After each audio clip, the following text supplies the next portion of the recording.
हिस्तास्पस एक बहुत ही बुद्धिमान सम्राट और डीरस का पिता, जो साहसपूर्वक ऊपरी भारत के दूरदराज के जिलों में प्रवेश करते हुए एक निश्चित वन्य प्रदेश से वापस हुआ, जिसके शांत मौन के साथ थे ब्राह्मण, जो उदात्त प्रतिभा के पुरुष और अधिकारी थे। उनके शिक्षण से उसने दुनिया और सितारों की गति के सिद्धांतों और बलिदान के शुद्ध संस्कारों को सीखा।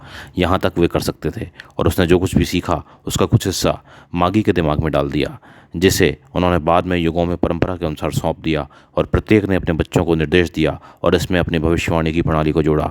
अम्मियनस मार्सेलिनस 2500 साल पहले ईरान के अग्निपूजक आर्य जरुथस्त्र धर्म को मानने वाले राजा डेरियस प्रथम के पिता राजा अस्ताप भारत के बारे में कितने सम्मानपूर्वक विचार प्रकट करते थे। Hindush was written in Achaemenid inscription as Hindush Persian cuneiform.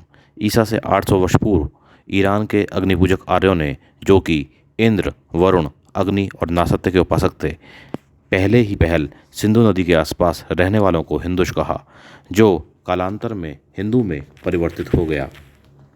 इसी हिंदुश से ग्रीक आक्रमणकारियों ने इंडिया और इंडोई इंडियन शब्द की उत्पत्ति की। प्राचीन चीन में इसे ही इंतु कहा गया।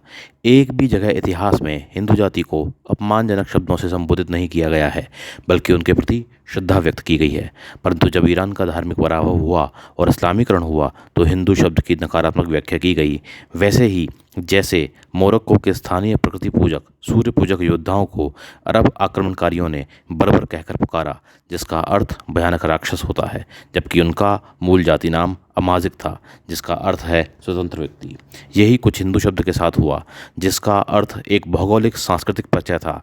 किंतु मुगल और अंग्रेजों के षड्यंत्रों का कुचक्र कुछ ऐसा चला कि हिंदू जाति आत्मग्लानि में पड़ गई।